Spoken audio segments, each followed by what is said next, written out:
И време е за уметност, зборуваме за пишаниот збор, а мојот денешен гостин допатува од Велес, неговото име е Игор Крајчев. Може би сте читале дел нешто од него, може би не, а сите оние кои што го сакаат пишувањето, интересните наслови и содржини ќе станат добитници на неговото дело 3 секунди, ќе зборуваме и за неговите 3 секунди, меѓутоа и за сето оно останато што е напишано, а и секако сето оно што го очекува во оваа 2012 година. Патем да кажеме дека Игор Крајчев е и директор на Градската библиотека Гоце Делчев во Велес. Игоре, добро утро и добро ми дојде. Добро утро, добро ве најдов и благодарам на поканата. Како патуваше, прво да те прашам? Па одлично, патот е добар, времето е убаво, така што одличен пат. А колку читаат велешани со оглед на тоа што се директор на библиотеката? Постои ли се уште она заменување во библиотека и изнемување на книга, не само кај она што се нарекува задолжителна литература во училиштата, во основните, во средните, туку ете различни генерации?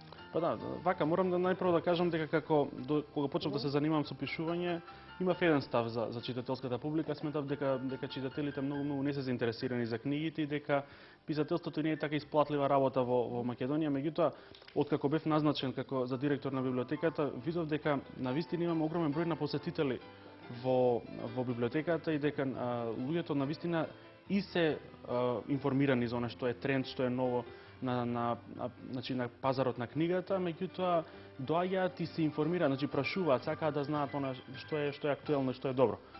Некогаш кога немаат сопствена желба, кога не знаат што точно да земат, се случува да чукнат на врата, да прашаат: добар ден, што имате ново набавено, што е интересно сега, што да земеме.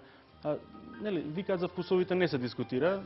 Некој сака да чита еден вид на литература, друг сака да чита друга, меѓутоа генерално мислам дека барем велешката публика, а и она што го слушам од другата страна како писател, од останатите писатели во Друштвото на писатели на Македонија, и за мој став е дека македонците баш читаат. Конкретно велешаните се навистина добри читатели. Има ли добар фонд библиотеката Гоце Делчев? Па да, располагаме со фонд некаде од 100 до 110.000 книги. Конкретно ќе можеме да видиме кога ќе го завршиме оној КОБИС, имплементацијата на КОБИС системот, односно кога целиот наш книжен фонд ќе го внесеме во тој КОБИС систем, во таа електронска база на податоци, тогаш ќе видиме точно, ќе знаеме до трето децимал, да видиме колку книги имаме, меѓутоа мислам дека некаде од 100 до 110.000 на книги располагаме.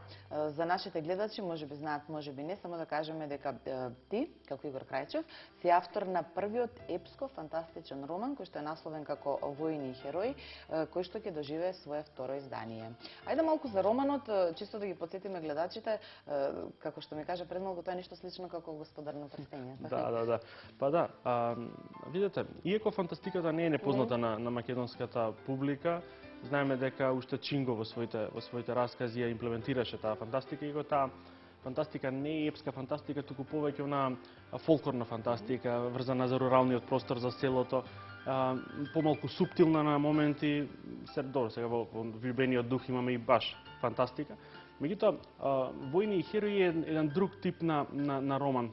Роман кој што е буквално измислен, комплетно се случува во одреден утопос на еден остров кој се вика Крейдон, и баш се случува во она херојско време, токму и затоа епска фантастика, кога владее, пред се моралот, кога владее честа, во едно време кое што е замислено и кое што е во постојана битка со доброто со злото, време кое што за нас, оние кои што живееме денеска во денешно време, можеби известна утопија, меѓутоа сметам дека навистина убаво да се излезе од овој свет нашиот и да се отпатува на Крейдон. Да, барем преку книгата. Рече морал и чест, време кое што досега никогаш не постоело. Се надеваме дека некои идни генерации ќе може да се пофалат со тие вредности. Кажавме дека второ издание. Што значи тоа? Па, затоа што имаше одреден тираж. Тоа прво издание на книгата. Јас бев изненаден затоа што сум во моментот кога ја напишав книгата бев генерално непознат автор за македонската читалска публика. Бев изненаден од брзината со која се распродаде. Се распродаде првиот роман, дури јас некако наивно можеби и не набавив за мене повеќе издание затоа што го издаде романот Матица Македонска. Така што моментално останав само со една книга дома како споменот од првото издание. Можеби требаше да земам повеќе за да си имам, меѓутоа тоа е тоа, не искуството го прави своето. и инспирирани од таа брза распродажба и од тој интерес на читателската публика, видов дека навистина читателската публика во Македонија е гладна за таков вид на литература, затоа што не се пишува, не се практикува кај нас. Се договоривме со Матица да направиме второ издание, дополнето, значи да биде внесен еден предговор, поговор, да биде внесена одредена мапа на целиот остров, за може подобро читател да се раководи во книгата, за да биде тоа едно дополнето издание и повторно да им го понудиме на читателите, па сега до кога ќе оди до тогаш, трето, четврто издание. Кажи ми кога пишуваш, обично писателите порано кога не постоел развој на таа техника и технологија, сето тоа го запишувале на лист хартија, некој со молив, некој со пенкало, кој како имал, како му доаѓала идејата. Како пишуваш ти? Дали е тоа на тој начин или сепак компјутерот е? Па добро, значи генерално морам на компјутер да го ставам. Значи целиот текст, да. Меѓутоа, процесот на пишување оди многу спонтано. Пишувам буквално секаде и буквално на се. Ми се случува, да. Ајде нешто најинтересно на кое што ти дошло да запишеш. На мобилен. На мобилен, да. Значи ми се случувало да на плажа, например, да излезам од вода и да добиам некоја идеја. Некоја идеја која што ми се чини дека ќе биде многу добро да се стави во книга, да излезам од плажа и буквално воден дури си го ставам и во опасност и телефонот, да. Да. Меѓутоа навистина целиот процес на создавање е многу интересен. Не значи дека сите идеи кои што ќе ви текнат ќе останат во книгата. Ќе бидат токму такви. Точно така. Значи буквално книгата се состава низ повеќе филтри додека да излезе комплетното, значи финалното издание. Тука свој збор имаат подоцна и одредени критичари на кои што јас им верувам, на мои ментори, затоа што јас не се ставам во онаа група на изградени автори, јас се уште учам. Моментално сум и постдипломец, да.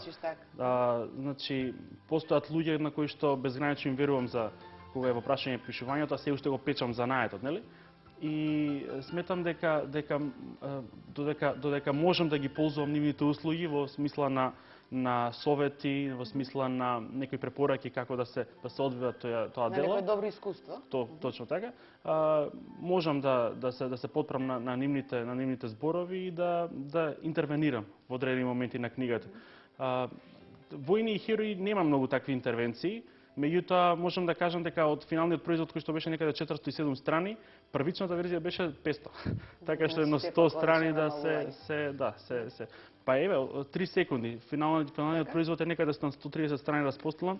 Мојата прва верзија за книгата, затоа што сум некако епски раскажувач. Сакам надолу и на широко да ги раскажам работите, беше околу 300 страни. И потоа... И не ти е жал после за тоа што си го напишал едноставно? Не, тоа е материјал кој што може да остане за евентуално второ издание, да, продолжение за евентуална нова книга, затоа што нели секоја книга е фрагмент од нечиј живот. Измислен или реален? Да, токму така.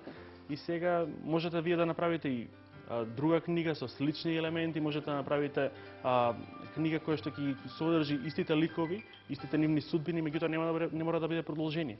Може би сосема друга приказна. Така што тоа е интересна работа. Тие се буквално како да имате фотографија од некого од дома. Фаќате буквално еден момент од нечи живот и тоа навистина за мене барем прескапоцена работа за да се фрли. Ке ми дозволиш тука, Игоре, да ги вклучиме и гледачите на 3116-566, значи двајца наши гледачи ќе станат добитници на книгата 3 секунди од Игор Крајчев. Сега конкретно прашање, јас лично помеѓу филм и книга секогаш би одбрала книгата, не заради друга, затоа што во книгата можам да се замислувам и да се претпоставувам што сакам. Филмот го имам ликот, значи актерката е плава, зелени очи, актерот е висок, крупен, ситен, а додека во книгата го читаш ликот, нели има опис од писателот, меѓутоа сепак можеш да си го замислиш и да си создадеш своја визија. Твојот избор помеѓу книгата и филмот?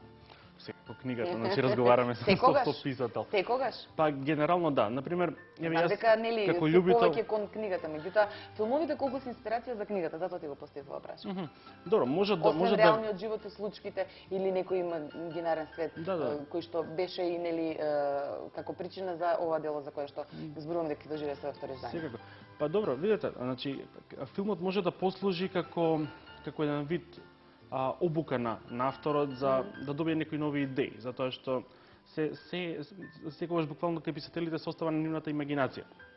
Ако писателот има отсуство или намален капацитет на таа имагинација, тогаш потребно му е некаде да види, да види нешто за да може потоа да го преточи во книга. Меѓутоа, јас лично секогаш би одбрал прво книга затоа што ја имам слободата на сопствениот избор. Ако еве на пример ќе го земам војни Lord of the Rings, значи Господар на прстените. Господар на прстените мене многу повеќе ми се допадна книгата отколку филмот, затоа што имам таа комплетна слобода на имагинацијата да си замислам работите јас како што сакам. Би ги земал ликовите, на пример. Кога јас ја читав Lord of the Rings, иако овие хобитите, мислам дека се вика, ние малите луѓе, да, иако беа на пример со одреден раст, одреден изглед, јас се осама поинаку ги замислував и навистина кога го гледав филмот бев разочаран. Зошто вака ги направи не беше да се покупуваше со твојата слика. Да. Имаме веќе гледач на линија, да видиме кој ни се јавува. Добро утро. Добро утро, поздрав до вас и до гостинот. Благодарам. И среќна сум што успеав да добијам неговата книга како млад писател. Вашето име, господине? Спасич Сунчица, редовна гледачка. Така, господја Сунчица, ви благодарам. Книгата ќе ве чека на портерницата, на приемницата на Сител телевизија, па кога ќе имате време, повелете, подигнете си ја и уживајте во мислите на Игор Крајчев. Ви благодарам и се најубаво. Исто така, убав ден ќе ви посакаме и вам. Веднаш да го вклучиме и вториот гледач. Добро утро и до него. Ало, кој ни се јавува? Ало, се јавувам од Велес.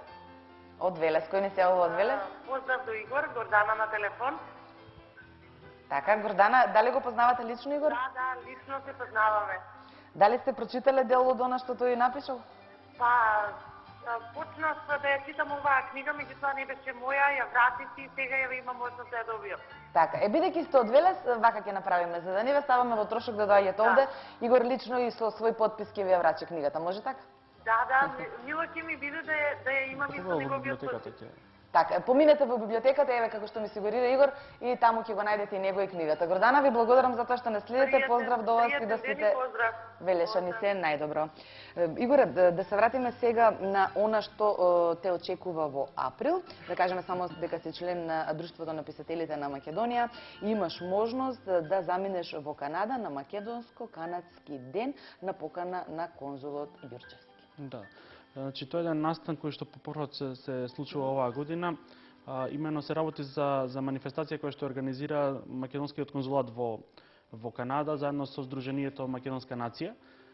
Имено по повод на Светскиот ден на книгата решија да направат еден вид на микс помеѓу македонците кои што живеат и творат во Канада и помеѓу еден член од Друштвото на писатели, во случајов ме одбра мене.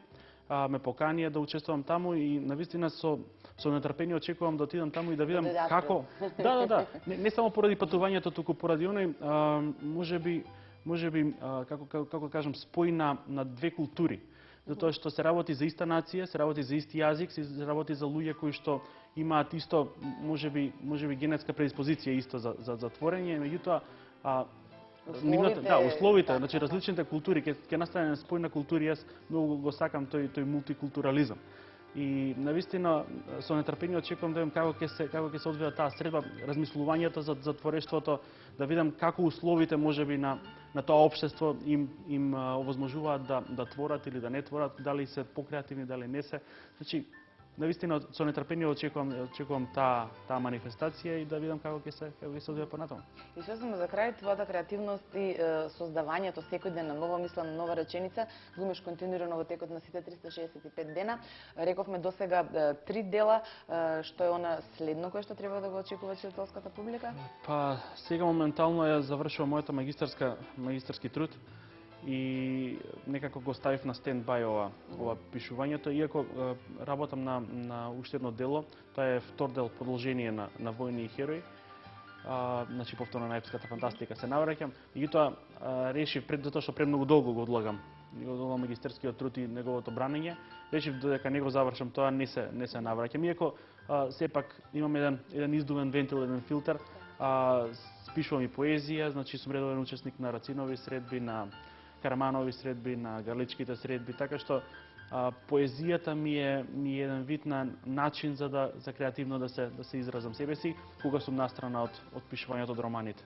Така, Јас ти благодарам за тоа што ти имав денеска за гостин. Ќе ти посакам многу успешни романи, ослободи ја мислата, се она што ќе ти помине низ главата запиши го, бидејќи како што рече на почетокот на разговорот, има кој и да го прочита.